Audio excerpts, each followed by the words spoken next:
जय गुरु जी, संगत जी, सभी संगत परिवार के सभी प्यारे भक्तों को, सभी सदस्यों को, पूरे संगत परिवार को जय गुरु जी, शुक्राना गुरु जी, अनंतम अनंतम शुक्राना गुरुपा। गुरु जी के चरण कमलों में मेरा कोटि कोटि प्रणाम। संगत जी, आज का ये सत्संग बहुत ही ज़्यादा स्पेशल होने वाला है क्योंकि गुरु जी ने आपको इस दिवाली में बहुत बड़ी ब्लेसिंग दी है। अगर आपको ये सत्संग प्राप्त हुआ है तो गुरु जी आपको आज एक बहुत बड़ा आशीर्वाद देने वाले हैं। ये सत्संग सच में बहुत ही ज़्यादा प्यारा है, बहुत ही ज़्यादा ब्लेसफुल है। इसका एक एक शब्द आपके लिए ब्लेसिंग है। इसको पूरा ज़रूर सुनिएगा। दिवाली में गुरु जी ने आपको ये समझ लीजिए एक गिफ्ट दिया है। जय गुरु जी, शुक्राना गुरु जी। मैं गुरु जी के मंत्र जाप से सत्संग को स्टार्ट करता हूँ। ओम नमः शिवाय, शिवजी सदा सहाय। ओम नमः शिवाय, गुरु जी सदा सहाय। संगत जी, यह सत्संग अनिल अंकल द्वारा शेयर किया गया है। अंकल जी कहते हैं, जय गुरु जी, शुक्राना गुरु जी। मैं गुरु जी के आशीर्वाद से आप सभी के साथ एक बहुत ही प्यारा सत्संग शेयर करने जा रहा हूँ जिसमें गुरु जी ने मुझे बहुत सारा ब्लेस किया है। मैं अपना अनुभव गुरु जी के साथ कैसा था वो सब आपके साथ साझा करूँगा। अगर गुरु जी के इस भक्त से कोई भी गलती हो जाती है तो उसके लिए क्षमा कर दीजिएगा। मैं लाइफ में पहली बार गुरु जी का सत्संग शेयर कर रहा हूँ। उम्मीद करता हूँ कि कोशिश सही रहेगी। जय गुरु जी, शुक्राना गुरु जी। मैं मंत्र जाप से सत्संग को स्टार्ट कर रहा हूँ। ओम नमः शिवाय, शिवजी सदा सहाय। ओम नमः शिवाय, गुरु जी सदा सहाय। संगत जी, मेरे जीवन में मैंने बहुत सारे दुख देखे, बहुत सारी गरीबी देखी और मैं आप सबसे ये कहना चाहता हूँ कि गरीबी एक अभिशाप होता है। एक गरीब व्यक्ति को कहीं पे भी जगह नहीं मिलती, कहीं पे भी सम्मान नहीं मिलता। वो जहाँ भी खड़ा होता है उसकी बात की कोई वैल्यू नहीं होती है। वो 100 लोगों के बीच में सही बात करेगा तो भी वो गलत कहलाएगा और एक अमीर इंसान 100 लोगों के बीच में एक गलत बात भी करेगा लेकिन तब भी लोग उसकी बात को सही समझते हैं। ये फ़र्क होता है अमीरी और गरीबी के बीच में। और ये सब तब मुझे समझ में आया जब रिस्पॉन्सिबिलिटीज़ मेरे सर पे आ गई। 2010 में मेरे पापा शांत हो गए थे। उन्होंने ड्रिंक करने की वजह से अपना सब कुछ बर्बाद कर लिया था। ओवर ड्रिंकिंग की वजह से पूरा अपना बिजनेस ख़राब कर दिया था। लोगों से पैसे ले रखे थे। लोगों को जो पैसे वापस करने थे उसको उन्होंने बिज़नेस का पूरा सामान जो भी हमारा इन्वेस्टमेंट था सब कुछ बेच बाच के क्लियर करके पूरा किया और अपने नशे की आदत की वजह से सब कुछ ख़राब करके फाइनली शॉप को भी एक दिन सेल कर दिया और सब कुछ ख़राब कर दिया। मेरी मम्मी सब कुछ सहती रहती थी। घर पे झगड़े होना तो ये तो आम बात थी। रोज़ हर सुबह कुछ और सुनाई दे ना दे लेकिन मम्मी पापा के झगड़े ज़रूर सुनाई देते थे, जिसकी वजह से मेरी एजुकेशन भी बहुत इफ़ेक्ट हो रही थी। आखिरकार मैंने 10th के बाद एजुकेशन छोड़ने का फ़ैसला किया क्योंकि मेरा पढ़ाई में मन नहीं लग रहा था और मेरी मम्मी ने भी कुछ ज़्यादा इंटरफेयर नहीं किया। उन्होंने कहा जैसा तुम्हें ठीक लगे करो, क्योंकि वो खुद अपनी लाइफ से बहुत ज़्यादा परेशान थी। मेरे पापा, उनको तो कुछ सुध बुध थी ही नहीं कि मैं पढ़ रहा हूँ, लिख रहा हूँ या क्या कर रहा हूँ, किसके साथ हूँ, उनको कोई मतलब नहीं होता था। उनको सिर्फ एक ही चीज़ दिखाई देती थी, वो थी अपनी लाइफ जैसी उन्हें जीनी है। जिन आदतों के वो शिकार थे वे उनके काबू में थे। वो आदतें मेरे पापा को कंट्रोल करती थी। उस एक आदत की वजह से हमारा सब कुछ बिखर गया। हम ऐसे स्टेज में आ गए थे कि हमारे पास बिल्कुल भी पैसे नहीं थे। मेरा घर मेरी मम्मी की वजह से चल रहा था। थोड़ा बहुत वो घर में सिलाई वगैरह कर लेती थी तो घर चल जाता था। पापा जो कमाते थे उसका एक बड़ा हिस्सा तो वो पीने में उड़ा देते थे और जो वो पैसे हमें देते थे घर चलाने के लिए वो किसी काम के नहीं थे हमारे लिए। वो उतने भी नहीं होते थे कि हम घर का राशन भी भर सकें। घर की स्थितियां ख़राब होती जा रही थी। ऐसा टाइम आ गया था कि एक बार तो लाइट वाले आए थे और लाइट काट कर चले गए थे। बहुत शर्मनाक दिन था। आसपास के लोग सब देख रहे थे कि हमने इलेक्ट्रिसिटी का बिल नहीं जमा किया है। आज मैं बहुत कॉन्फिडेंटली आप सबसे ये बात इसलिए शेयर कर पा रहा हूँ क्योंकि गुरुजी ने मुझे इतना दिया है, इतना आशीर्वाद दिया है ना कि बिल्कुल भी मुझे शर्म नहीं आ रही है कि आपके साथ मैं क्या शेयर कर रहा हूँ। बल्कि मुझे बहुत प्राउड फील हो रहा है कि मैं गुरुजी का बेटा हूँ। उन्होंने मुझे एक ऐसी लाइफ दी है जिसमें किसी भी चीज़ की कोई कमी नहीं है। संगत जी, ये सिलसिला जो चल रहा था, मेरा मुश्किल वक्त चल रहा था, तब कभी कभी लगता था कि मैं इस दुनिया में आया ही क्यों हूँ, सिर्फ ये सब देखने के लिए। कोई भी फेस्टिवल होता था, हमारे पास पैसे नहीं होते थे, नए कपड़े नहीं होते थे, तरसते रहते थे। मैं अपने फ्रेंड्स को जब एंजॉय करते हुए देखता था, ऐसा लगता था काश मेरी लाइफ भी ऐसी होती, मेरे पापा भी ऐसे होते, मेरी फैमिली भी मिलजुल कर रहती। एकदम वेस्टेज लाइफ थी। घर पे प्यार नहीं था किसी का, किसी से भी कोई कनेक्शन नहीं था। मेरी मम्मी जो कर रही थी सिर्फ़ और सिर्फ मुझे देख के कर रही थी, मेरे लिए कर रही थी। वो ये चाहती थी कि मैं पढ़ लिख कर कुछ बनूं। मैं भी उनकी उम्मीद पे खरा नहीं उतर रहा था। मैंने भी अपनी पढ़ाई छोड़ रखी थी। उनको लगता था मैं भी अपने पापा की तरह ही बनूंगा, कुछ लाइफ में कर नहीं पाऊंगा। लेकिन मैंने भी सोच रखा था एक दिन मैं इतना कुछ बड़ा करूंगा कि मेरी मम्मी को मेरे ऊपर ज़रूर प्राउड होगा।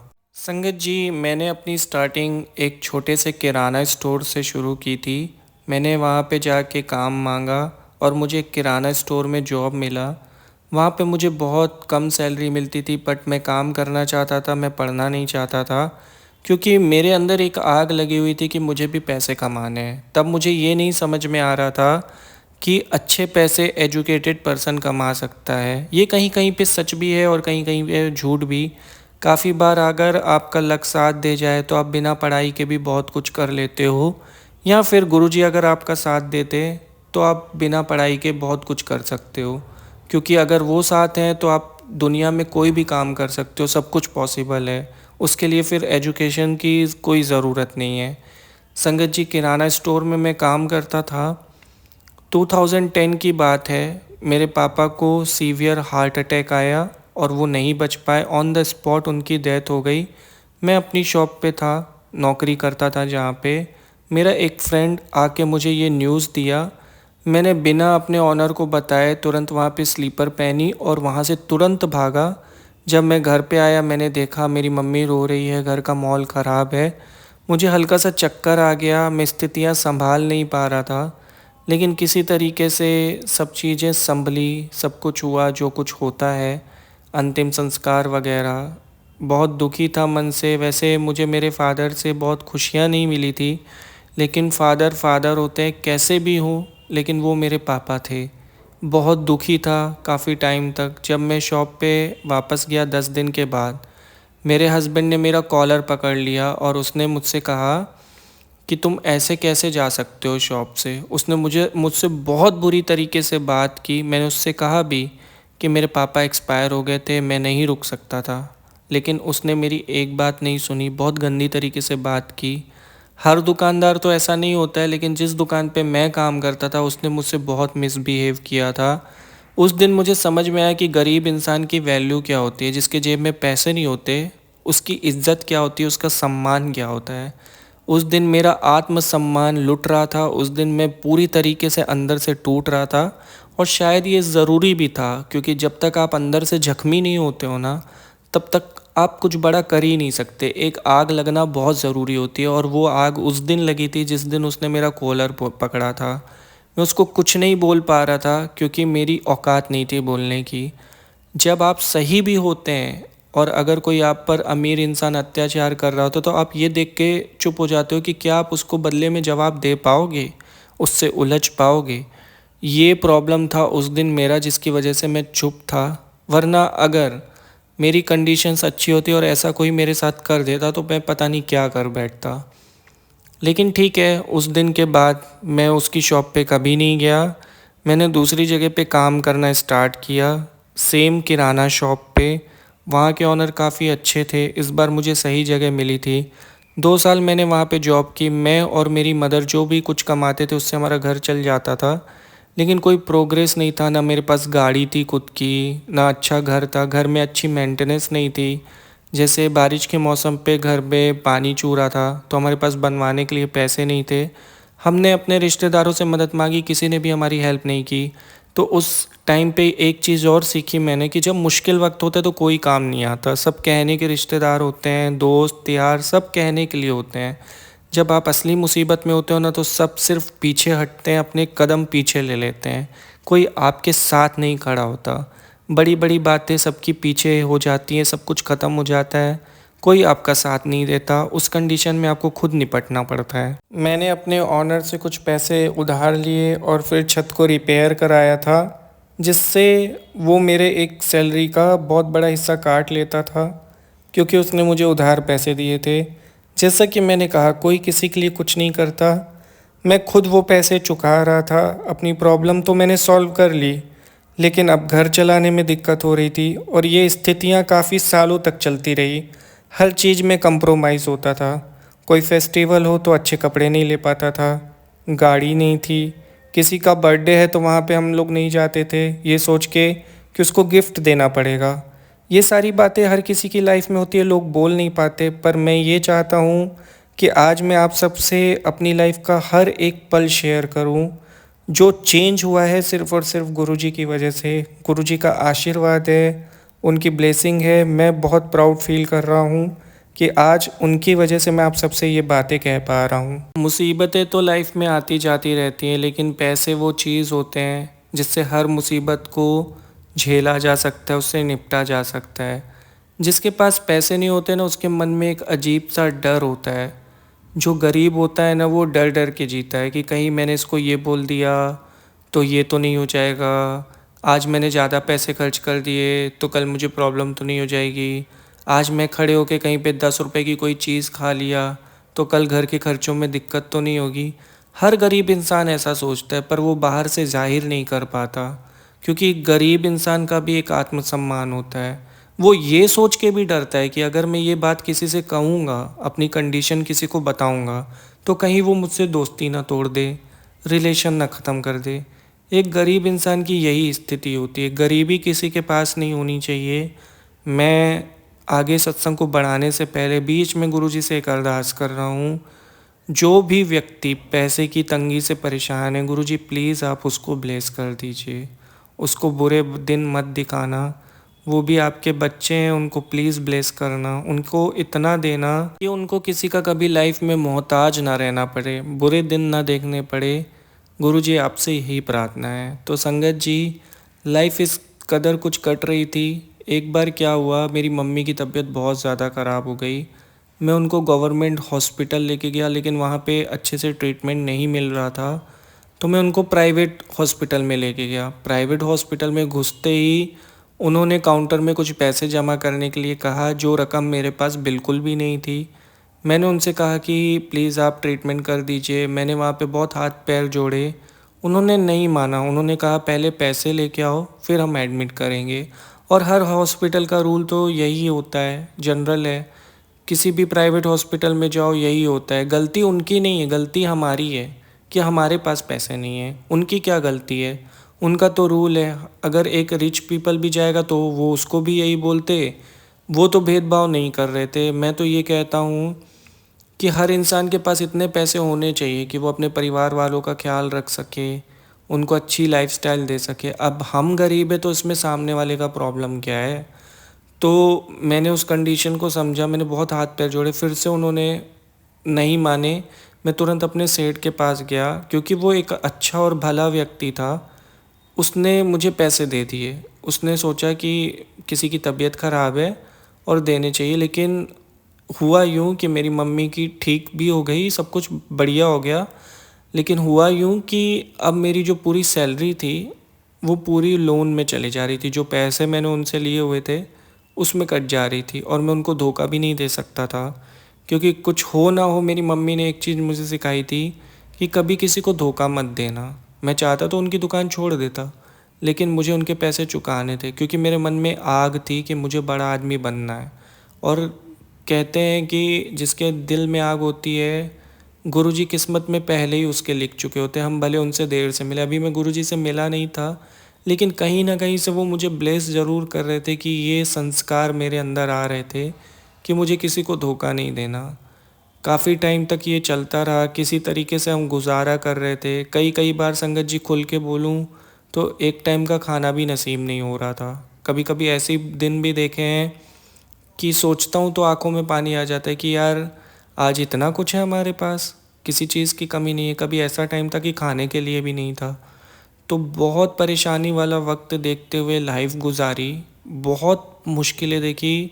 उस लिमिट तक देखी जिस लिमिट पे इंसान कुछ कर लेता है या निराश हो जाता है। मतलब बहुत बुरे दिन देखे, ऐसे ऐसे ख्याल आते थे दिमाग में, मैं आपको बता नहीं सकता। मेरी मम्मी ने मुझे लगता है 5-6 साल तो ड्रेसेस ही नहीं खरीदे होंगे।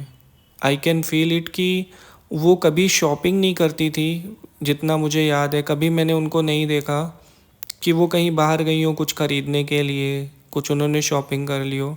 हमेशा मेरे बारे में सोचती थी। वो 2 पैसे बचाती थी तो वो मेरे लिए सोचती थी कि इसको कुछ लेके दे देती हूँ।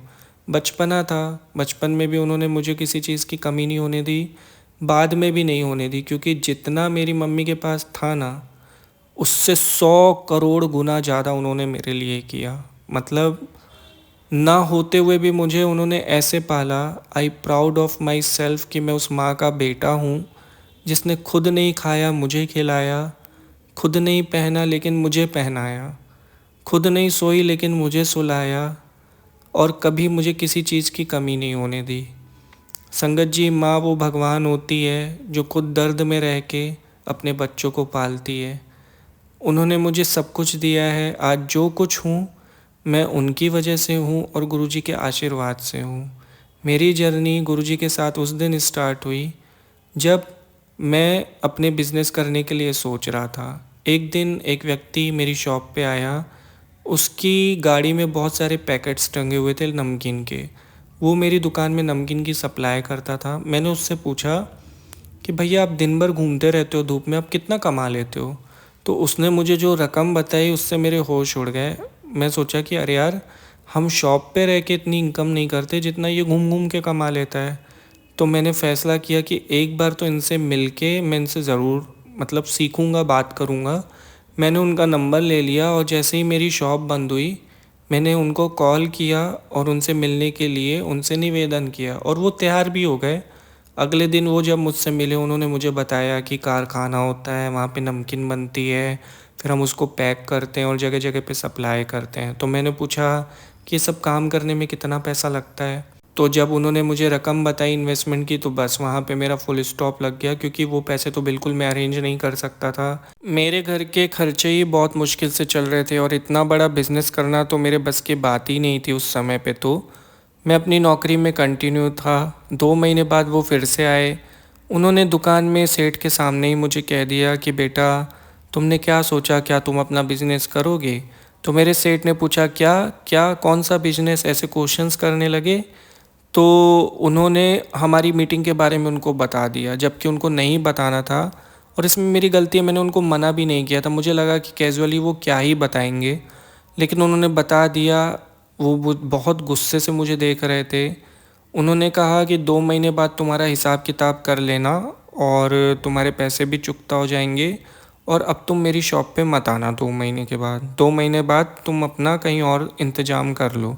बुरी तरीके से नहीं बोला पर गुस्से से बोला। शायद उनको ये बात पसंद नहीं आई कि उनके यहाँ पे कोई एम्प्लॉय आ रहा है और मैं उनसे बात कर रहा हूँ। अपना अपना नज़रिया है। मैंने उनके खिलाफ़ तो कोई बात नहीं की थी, मैं तो जानकारी के लिए उत्साहित था, वही पूछ लिया था। 2 महीने का टाइम उन्होंने मुझे दिया था। 2 महीने में मैं जॉब कहाँ ढूंढता, क्योंकि मैं दिन भर तो शॉप में रहता था। बाहर निकल के जाके किसी से बात करने के लिए भी टाइम चाहिए होता है, और अच्छी सैलरी अरेंज करनी है तो थोड़ा घूमना होता है, और यहाँ पे तो मुझे उनके पैसे उतारने थे। संगत जी, मेरे सेठ के एक बहुत अच्छे दोस्त हैं जिन्होंने लंगर अरेंज किया था गुरुजी का। वो गुरुजी के बहुत बड़े भक्त थे। तो उन्होंने मेरे सेठ को फ़ोन किया कि कोई लड़का है क्या जो हेल्प कर दे। तो मेरे जो सेठ है उन्होंने कहा कि तुम चले जाओ और जो भी हेल्प लगेगी वो कर देना। मैं चला गया क्योंकि मैं तो उसकी नौकरी करता था, उसको जो कहना था वो मुझे करना ही था। लेकिन उस दिन वो मुझे नहीं भेज रहे थे, गुरुजी का मुझे बुलावा था। गुरुजी ने मुझे बुलाया था। मुझे पक्का यकीन है कि गुरुजी से कोई भी अपने आप नहीं जुड़ता जब तक वो नहीं जोड़ते। तो उस दिन शायद गुरुजी से मेरा कनेक्शन बनने वाला था। मैं लंगर में पहुंचा। लंगर की खुशबू इतनी प्यारी थी, वैसी खुशबू मैंने कभी महसूस नहीं की। और जो संगत वहाँ पे थी, मतलब इतने प्यारे लोग मैंने कभी अपनी ज़िंदगी में नहीं देखे थे। वो मुझसे आप करके बात कर रहे थे। जो भी संगत परिवार के सदस्य थे, बेटा आप यहाँ खड़े हो जाइए, यहाँ पे पानी सर्व कर दीजिए, इनको ये दे दीजिए, ये सामान उठा के ले आइए। इतना प्यार और इतनी विनम्रता मैंने अपनी ज़िंदगी में नहीं देखी थी। और ये सिर्फ़ उनके पास ही हो सकती है जो गुरुजी की शरण में है। दुनिया में और कोई बंदे के पास मैंने ये नहीं देखा। मैंने तो नहीं देखा पर्सनली, क्योंकि मैं तो गुरुजी का भक्त हूँ, मैं कहीं और गया नहीं। सच बताऊँ तो मुझे ये चीज़ सिर्फ़ और सिर्फ़ वहाँ देखने को मिली जो मेरे दिल को टच कर रही थी। क्योंकि एक गरीब इंसान को कोई प्यार से पुकार भी लेता है ना, तो उसके लिए जान दे देता है। मैंने संगत जी वहाँ पे इतनी सेवा करी, इतने अच्छे से लंगर कराया सबको। मतलब वहाँ पे जो सर्व करने की जो मुझे दी गई थी जॉब, मैंने इतने अच्छे से की कि वो लोग बहुत प्रसन्न हुए। उन्होंने मुझे गुरुजी का एक लॉकेट दिया, एक ब्रेसलेट दिया, गुरुजी का एक स्वरूप दिया। उन्होंने कहा कि ये गुरुजी हैं, इनसे जो मांगो मिलता है। मेरे को कुछ पता नहीं था, मैंने ले लिया और फिर मैं घर पे आया, मैंने मम्मी को गुरुजी का स्वरूप दिया और उनसे ये सारी बात बताई। तो उन्होंने बताया मम्मी ने कि कोई भी महापुरुष की तरफ से ऐसा आशीर्वाद आता है महापुरुष का, तो उसको एक्सेप्ट करके अच्छे से रखना चाहिए। तो मैं डेली उन स्वरूप को प्रणाम करता था, शॉप पे जाता था। उन्होंने कहा था कि गुरुजी से जो मांगो मिलता है, तो मैंने गुरुजी से मांगना स्टार्ट कर दिया। मैंने उनसे कहा कि मेरी गरीबी हटा दीजिए, मुझे भी बहुत सारे पैसे मिल जाएं, मुझे बड़ा घर मिल जाए, मुझे बड़ी गाड़ी मिल जाए। एक नादान व्यक्ति जैसे नहीं करता है कि ये मिल जाए वो मिल जाए। मेरी तो लिस्ट ही ख़त्म नहीं होती थी। मुझे नहीं पता था कि एक भोले व्यक्ति को गुरुजी इतना दे देते हैं। मतलब मेरा दिल साफ था, मेरे को ज़रूरत थी, मैं मांग रहा था सीधे सीधे, कोई छल कपट था नहीं। गुरुजी सब सुन रहे थे। मुझे नहीं पता था कि गुरुजी सब सुनते हैं, लेकिन वो सब कुछ सुन रहे थे और उन्होंने मेरे लिए प्लानिंग भी कर दी थी। एक बार 2 महीने ख़त्म होने वाले थे संगत जी, एक बार वो नमकीन वाला फिर से आया। उसने मुझे इस बार खुद से बोला कि मुझे तुमसे बाहर मिलना है। मैंने बोला अब डरने की ज़रूरत नहीं है। मैंने सेठ के सामने बोला, मैंने बोला अब तो मेरी नौकरी जाने वाली है, 2-4 दिन बचे, मैं आपसे 2-4 दिन के बाद मिलता हूँ। जब मैं 2-4 दिन के बाद उनसे मिलने गया, उन्होंने कहा कि मुझे माल सप्लाई करने के लिए एक लड़का चाहिए। मैंने बोला मतलब? बोले कि जगह जगह पे जैसे हमारा सामान जाता है ना, जैसे मैं जाता हूँ, तो मुझे एक लड़का चाहिए। क्या तुम्हें गाड़ी चलाना आता है? मैंने बोला अरे गाड़ी चलाना कैसे नहीं आएगा। उसने मुझे गाड़ी भी दी, जॉब भी दी, सैलरी के साथ साथ उसने मुझे कहा जितना माल तुम सेल करोगे उसमें से मैं तुम्हें 1% कमीशन भी दूंगा। तो मेरी एक्स्ट्रा इनकम का भी इंतज़ाम कर दिया। संगत जी, अभी मैं गुरुजी से जुड़ा भी नहीं था प्रॉपर वे में, किसी ने मुझे बताया था, जस्ट उसके लिए मैंने उनसे मांगना स्टार्ट कर दिया था और देखिए गुरुजी ने देना स्टार्ट कर दिया। कितना अच्छा रास्ता बनाया। जहाँ मुझे उम्मीद नहीं थी कि मुझे 1-2 महीने नौकरी मिलेगी कि नहीं मिलेगी, अच्छे पैसे मिलेंगे भी कि नहीं, गुरुजी ने सीधा सीधा रास्ता बना दिया। वहाँ से मेरी गाड़ी थोड़ी तो आगे खिसकी। पहली बार मैं अपनी मम्मी के लिए कपड़े लेके गया था, मुझे बहुत खुशी हो रही थी। वो दिन तो आज भी नहीं भूल पाऊँगा, चाहे कहीं भी पहुँच जाऊँ। जो वो पहली एक एक्साइटमेंट होती है ना, दिमाग से हटती नहीं है। संगत जी, जब मुझे अच्छी जॉब मिली, भले मैं पढ़ा लिखा नहीं था लेकिन स्मार्ट था, दिमाग तेज़ था मेरा। मैं समझ गया कि जब से गुरुजी मेरे घर पे आए हैं, मेरे साथ पॉजिटिव चीज़ें हो रही हैं। फिर मैंने उनके बारे में और जानने की कोशिश की। फिर मुझे सत्संग के बारे में पता चला, लंगर्स के बारे में पता चला, बड़े मंदिर के बारे में पता चला। मैं बड़े मंदिर में भी अरदास करके आया था। मैंने सिर्फ एक ही चीज़ मांगी थी पहले की तरह कि मुझे बहुत सारे पैसे चाहिए, क्योंकि जो समय मैंने देखा था वो मैं बिल्कुल आगे नहीं देखना चाहता था। मैं चाहता था आगे की लाइफ मैं मेरी मम्मी के साथ बहुत अच्छे से स्पेंड करूं।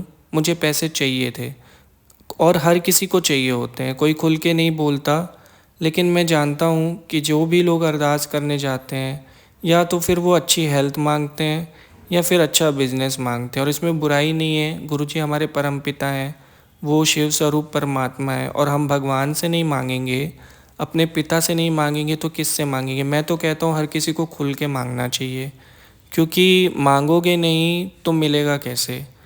अब आप सोच रहे होंगे कि ये ऐसे बोल रहा है मांगो, पर कभी कभी सत्संग में सुनते होगे आप, मांगो नहीं मानो, मानो और फिर मांगो। पूरा विश्वास रखो फिर मांगो कि हाँ मेरे गुरुजी मुझे देंगे। जैसे पिता के बारे में कॉन्फिडेंस होता है ना कि मैं इनसे कुछ मांगूंगा तो मिलेगा, वैसे गुरुजी के बारे में पूरा ट्रस्ट रखो और मांगो, तो कोई बुराई नहीं है। मैं भी मांगता था। संगत जी, गुरुजी ने मुझे नया बिज़नेस ब्लेस किया। कैसे ब्लेस किया? इसी फील्ड में नमकीन के कारखाने में मुझे एक व्यक्ति मिला जिसने मुझे पार्टनरशिप ऑफ़र की। बहुत लॉन्ग स्टोरी है, कभी किसी और सत्संग में बताऊंगा। लेकिन गुरुजी ने फिर मुझे नया ब्लेस किया बिज़नेस कुछ टाइम के बाद। धीरे धीरे बिज़नेस अच्छा चलने लगा। एक कारखाने से 4 कारखाने हो गए।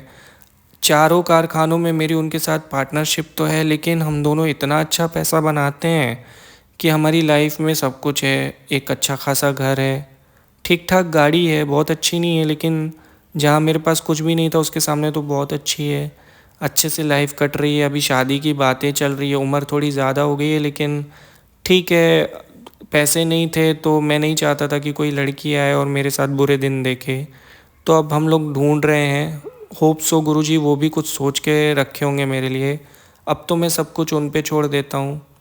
दुकान जाता हूँ अपने धंधे पे, जब भी जाता हूँ दुकान में बैठता हूँ, सबसे पहले गुरुजी से प्रार्थना करता हूँ, उनका शुक्राना करता हूँ, उनके सत्संग सुनता हूँ थोड़ी देर बैठ के। फिर हमारा काम स्टार्ट होता है तो वहाँ पे गुरुजी की भी बरकत होती है। लंगर हम करते रहते हैं गुरुजी की आज्ञा अनुसार। उन्होंने ब्लेस किया है तो उनके लिए कैसे नहीं करेंगे। और जहाँ पे भी कोई ऐसा बच्चा दिख जाता है मुझे जो मेरी हालत में है, जैसा मैं हुआ करता था, उनकी हेल्प ज़रूर करता हूँ संगत जी। तो और आज भी यही सत्संग में इसलिए शेयर कर रहा हूँ कि जो बिज़नेस उन्होंने मुझे ब्लेस किया था वो भी कार्तिक मास था, दिवाली का टाइम था। मैंने सोचा था कि जब मुझे बहुत स्टेबल फील होगा मैं गुरुजी का शुक्राना सत्संग ज़रूर शेयर करूँगा। आज फाइनली गुरुजी ने मुझे एक बहुत प्यारी गाड़ी गिफ्ट की है। कुछ दिन पहले ही उन्होंने ब्लेस करी, तो मैंने सोचा था कि अब तो मैं ज़रूर सत्संग शेयर करूँगा। और सच बताऊँ, बहुत खुशी हो रही है आपके साथ ब्लेसिंग बांट के। मेरी ये कोशिश इसलिए है कि मैं चाहता हूँ कि जैसे गुरुजी ने मेरी लाइफ चेंज कर दी, तो जो भी संगत परिवार में परेशान व्यक्ति है उसको गुरुजी ब्लेस करे, उसको भी आशीर्वाद दे ताकि वो भी अपनी ज़िंदगी अच्छे से जी सके। गरीबी में जीना आसान नहीं है संगत जी, बहुत मुश्किल होती है। गुरुजी सब पर कृपा करे, सबको ब्लेस करे। बहुत बड़ा इंसान ना सही, लेकिन ज़रूरत की जो चीज़ें हैं वो लेने लायक तो उसको बना दे, इतना संपन्न कर दे कि अपनी ज़िंदगी आसानी से काट सके।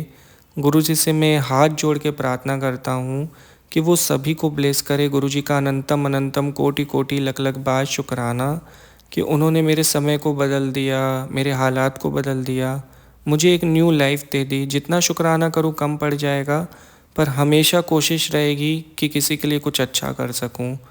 गुरुजी, आप हमेशा मेरे साथ रहिएगा। आपने मुझे पिता का प्यार दिया है। आप हमेशा इसी तरीके से मेरी रक्षा करिएगा, मेरे अंग संग रहिएगा।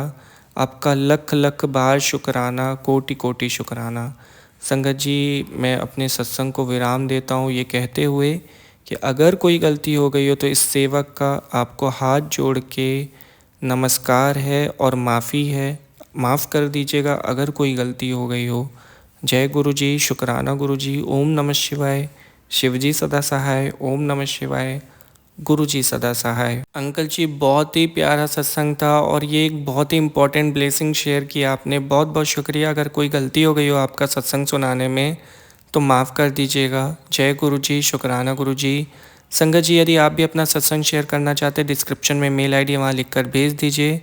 मैं उसे गुरुजी के चैनल पे शेयर कर दूंगा। और ऐसे ही गुरुजी के प्यारे प्यारे सत्संग सुनने के लिए गुरुजी के चैनल को सब्सक्राइब करके बेल आइकन नोटिफिकेशन को ऑन कर दीजिए ताकि नोटिफिकेशंस आपको मिलते रहें।